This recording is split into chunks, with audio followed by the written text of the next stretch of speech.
Good morning all of you. बेटे, आज हम सूरदास के पद पढ़ेंगे, जो 10वीं कक्षा की पहली कविता है। पद सूरदास जी के द्वारा लिखी गई।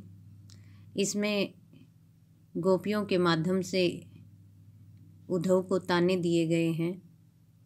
जब श्री कृष्ण जी भगवान गोपियों से मिलने के लिए नहीं आते और योग संदेश भेजते हैं उद्धव के हाथ, तो गोपियाँ उद्धव को ताना देते हुए कहती हैं, उद्धव तुम हो अति बड़भागी। कि हे उद्धव, तुम बहुत ही बड़भागी मतलब भाग्यशाली हो। ये ताना देते हुए भाग्यशाली कहती हैं, लेकिन वास्तव में वो उसे अभाग्यशाली कह रही हैं।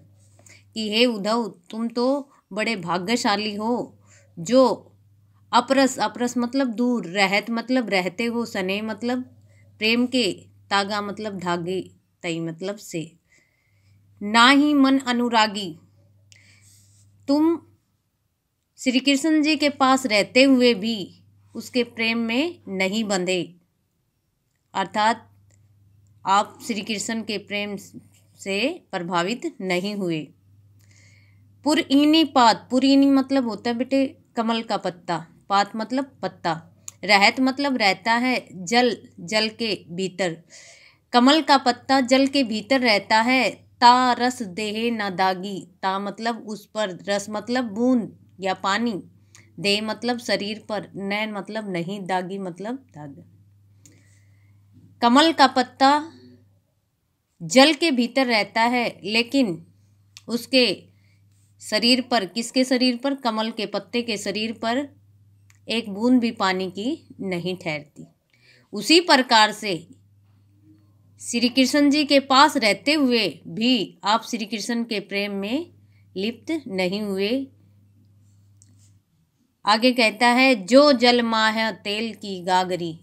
जो जल माह, जिस प्रकार से जल के अंदर तेल की गागरी, तेल की मटकी, गागरी मतलब मटकी या घड़ा, जिस प्रकार से जल के अंदर तेल की मटकी को डुबोया जाता है, बूंद न ताको लागी, उस पर पानी की एक बूंद भी नहीं ठहरती। उसी प्रकार से आपके ऊपर भी हे उद्धव श्री कृष्ण जी के प्रेम का कोई प्रभाव नहीं पड़ा।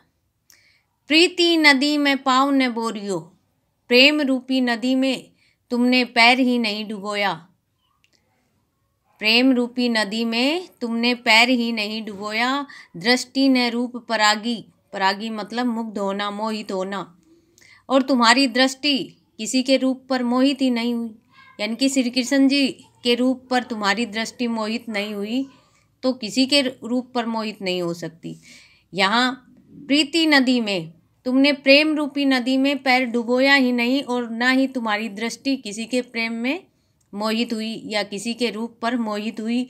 सूरदास अबला हम बोरी, सूरदास जी के माध्यम से गोपियाँ कह रही हैं कि हम अबला, अबला मतलब शक्तिहीन, हम अबला और भोली भाली नारियां हैं। गुड़ चाटी जो पागी, जिस प्रकार से गुड़ के ऊपर चींटियाँ, चाटी मतलब चींटियाँ लिपटी हुई होती हैं, उसी प्रकार से हम भी श्री कृष्ण जी के प्रेम में लिपटे हुए हैं। यहाँ पर इस पैरे में जो जल महा तेल की गागरी, इसमें उत्प्रेक्षा अलंकार है। कौन सा अलंकार है बेटे?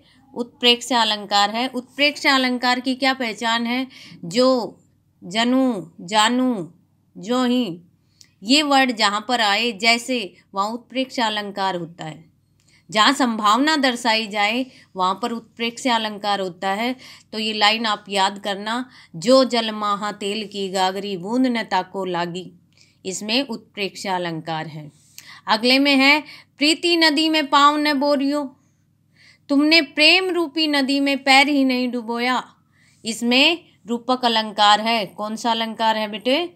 रूपक अलंकार है, क्योंकि प्रेम रूपी नदी में। रूपक अलंकार कैसे पहचानते हैं? जब उपमान और उपमेय में असमानता दर्शाई जाए, यानी कि अभेद प्रकट किया जाए, यानी कि उपमेय को ही उपमान मान लिया जाए और उपमान को युप में मान लिया जाए या फिर रूपी वर्ड यूज किया जाए, वहाँ पर रूपक अलंकार होता है। अगली लाइन में सूरदास अबला हम भोरी गुड़ चाटी जो पागी, यहाँ जो वर्ड आ गया, जो वर्ड अभी किस में बताया था, उत्प्रेक्षा में बताया था। जनु जानू मनु मानू मनहू जो, ये सब जहाँ पर आएंगे वहाँ पर उत्प्रेक्षा अलंकार है। तो यहाँ पर इस पैरे में कितने अलंकार हैं, उत्प्रेक्षा है, रूपक है और फिर उत्प्रेक्षा है। 3 लाइनों में अलंकार हैं, इनको कंठस्थ याद करना है। अगला देखो, अगला पैरा है मन की मांझ रही। मन की मतलब मन की मन में ही, मांझ मतलब में रही, रह गई। अब गोपियाँ कहती है उद्धव से कि हमारे मन की बातें जो हम श्री कृष्ण जी से कहना चाहती थी वो हमारी मन की मन में ही रह गई।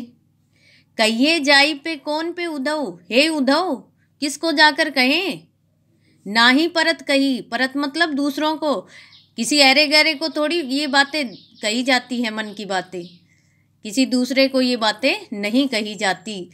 अगले में है अवधि आधार आस आवन की। अवधि मतलब समय, आधार मतलब आधार, आस मतलब आशा। श्री कृष्ण जी के आने की आस ही हमारे जीवन का आधार थी, तन मन बिथा सही। और ये जुदाई हमने तन मन से सही है।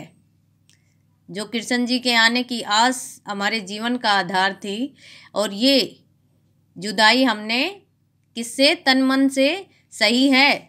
अब इन जोग संदेशी सुनी सुनी। अब इन योग का मतलब योग। अब इन योग संदेशों को सुन सुनकर विरहई विरह दही, जो गोपियाँ विरह में तड़फ रही थी वो और ज़्यादा तड़फने लगी, यानी कि उनकी विरह रूपी अग्नि और जलने लगी श्री कृष्ण जी के लिए। चाहती हुती, चाहती मतलब चाहती, हुती मतलब थी, गुहारी मतलब पुकार करना। जितही जहाँ से, तई मतलब वहाँ से, उत तई धार भई, वहाँ ही से योग की धारा बहा दी। हम जहाँ से श्री कृष्ण जी को रक्षा के लिए पुकारना चाह रही थी वहाँ से तो श्री कृष्ण जी ने योग की धारा बहा दी। सूरदास अब धीर धरी क्यों। सूरदास जी के माध्यम से गोपियाँ कह रही हैं कि हम अब धैर्य क्यों धरे, मर्यादा न लही। मर्यादा मतलब मर्यादा, श्री कृष्ण जी ने प्रेम की मर्यादा को ही नहीं रखा तो हम धैर्य क्यों धरे। अब इसमें फिर से देखो, मन की मन ही मांझ रही। गोपियाँ कहती हैं कि हे उद्धव हमारे मन की तो मन में ही रह गई, अब अपने इन बातों को किससे कहें। हे उद्धव किसको जाकर कहें, दूसरों से ये बातें नहीं कही जाती। श्री कृष्ण जी के आने की आस ही हमारे जीवन का आधार थी, जो हमने उनकी जुदाई तन मन से सही है। अब ये योग संदेश सुन सुनकर हमारी विरह रूपी आत्मा और जलने लगी है। हम जहाँ से रक्षा के लिए श्री कृष्ण जी को पुकार रहे थे वहाँ से तो उन्होंने योग की धारा बहा दी।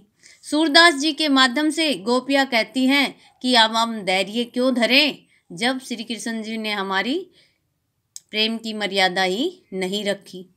इसमें कहाँ कहाँ अलंकार है वो देखिए, क्योंकि बेटे अलंकार कहीं से भी उठाकर एग्जामिनर दे सकता है, तो जितनी भी कविता में अलंकार हैं इनको जरूर याद करना है। मन की मन ही मांझ रही, यहाँ अनुप्रास अलंकार है। कौन सा है? अनुप्रास अलंकार है। क्यों है? क्योंकि मैं वर्ण की आवृत्ति बार बार हो रही है, जहाँ एक वर्ण की आवृत्ति बार बार हो वहाँ पर अनुप्रास अलंकार होता है। आगे देखो, अवधि आधार आसावन की, यहाँ पर ए वर्ण की आवृत्ति है, यहाँ भी अनुप्रास अलंकार है। तो इन सब बातों का आप ध्यान रखेंगे, कौन सी लाइन में कौन सा अलंकार है। अगला देखो, तीसरा पैरा। अब गोपियाँ कह रही हैं हमारे हरि हारिल की लकड़ी, कि हमारे जो श्री कृष्ण जी भगवान, हमारे जो हरि हैं भगवान हैं, वो हारिल की लकड़ी के समान है। हारिल एक पक्षी है जो अपने पंजों में एक लकड़ी को हमेशा पकड़े हुए रहता है दृढ़ता से। तो कहती है कि हमारे श्री कृष्ण जी भगवान, हमारे भगवान क्या हैं? हारिल पक्षी की लकड़ी के समान है। और वो स्वयं को हारिल पक्षी कह रही हैं गोपियाँ, और लकड़ी श्री कृष्ण जी को कह रही हैं। मन कर्म वचन, हमने मन से, गोपियाँ कह रही हैं मन से, कर्म से, ये कर्म अलग है लेकिन इसका अर्थ होगा कर्म।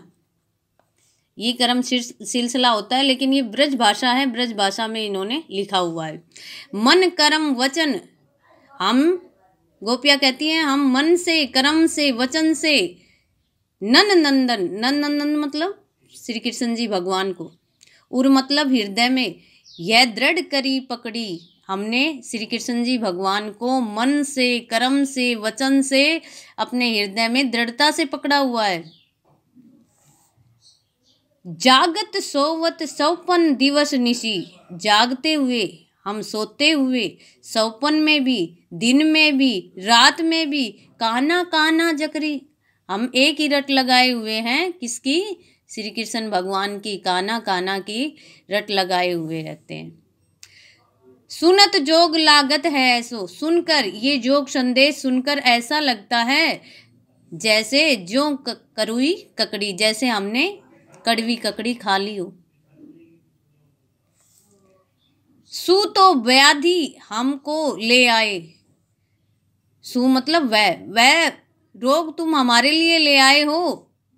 उद्धव से कह रही हैं कि तुम ऐसा रोग हमारे लिए ले आए हो जो देखी सुनी न करी, जो हमने न पहले कभी देखा, ना सुना और ना ही भोगा, ऐसा रोग तुम हमारे लिए ले आए हो।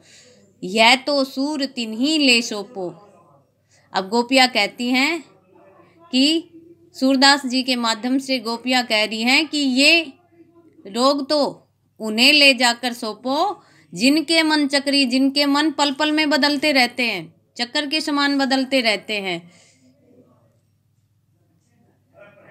फिर से देखो, गोपियाँ कह रही हैं कि हमारे हरील की लकड़ी के समान है। हमने श्री कृष्ण जी भगवान को मन से, कर्म से, वचन से अपने हृदय में दृढ़ता से पकड़ा हुआ है। हम सोते हुए, जागते हुए, सपन में, दिन में, रात में काना काना की रट लगाए रहते हैं। और ये जो आप योग संदेश लेके आए हैं, ये योग संदेश सुनकर तो ऐसा लगता है जैसे हमने कड़वी ककड़ी खा ली हो।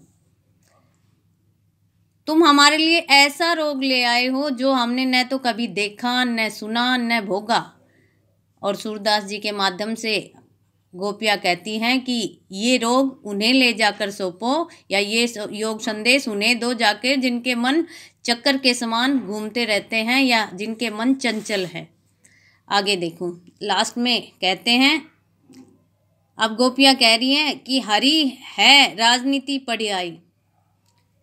गोपियाँ कह रही हैं कि भगवान श्री कृष्ण छल कपट सीख कर आ गए हैं। राजनीति क्या होती है? छल कपट होता है। कि हमारे श्री कृष्ण भगवान राजनीति पढ़ाए हैं, समझी बात कहत मधुकर के समाचार सब पाए। हम सारी बातें समझ गए हैं जो उद्धव के हाथ जो समाचार हमें मिले हैं उनके। एक अति चतुर होते पहले ही, एक तो श्री कृष्ण जी भगवान पहले ही बहुत चालाक हैं। अब गुरु ग्रंथ पढ़ाए, अब उन्होंने गुरु ग्रंथ मतलब राजनीति और पढ़ लिए। बड़ी बुद्धि जानी जो उनकी बड़ी हुई बुद्धि इस बात का प्रमाण है। जानी मतलब अनुमान है। योग संदेश पढ़ाए, उनकी बड़ी हुई बुद्धि का अनुमान हमें लग गया है। किस प्रकार से? कि उन्होंने योग संदेश हमारे लिए भेज दिए हैं। उद्धव भले लोग आगे के, हे उद्धव, पहले के, आगे के, जो पुराने जमाने के जो लोग थे वो भले लोग थे, अच्छे लोग थे। पर हित डोलत ढाए, जो दूसरों के हित के लिए, दूसरों की भलाई के लिए घूमते रहते थे। अब अपने मन फेर पाई। अब गोपियाँ कहती हैं कि अब हम अपना मन फिर से पा लेना चाहती हैं। चलत जू हूते चुराए, हूते मतलब थे, जो जाते हुए श्री कृष्ण चुरा कर ले गए थे वो हम फिर से पा लेना चाहती हैं। हमारा मन फिर से वापिस लेना चाहती हैं। ते क्यों अनिति करे आपुन, ते मीन्स वे, क्यों अनीति अन्याय कर रहे हैं, अपने आप ही क्यों अन्याय कर रहे हैं हमारे साथ। जे और अनीति छुड़ाए, जो औरों को न्याय दिलाते हैं, वो हमारे साथ अन्याय क्यों कर रहे हैं। राज धर्म तो यह सूर जो प्रजा ने जही सताए। राजा का धर्म तो यह होता है कि वो प्रजा को बिल्कुल न सताए, किसी भी तरीके से प्रजा का हित न करे, प्रजा को न सताए। तो ये आपकी पहली कविता पद है, आपको इसको लर्न करना है, इसके क्वेश्चन आंसर याद करके लिखने हैं। तो ये आज आपका पहला काम है।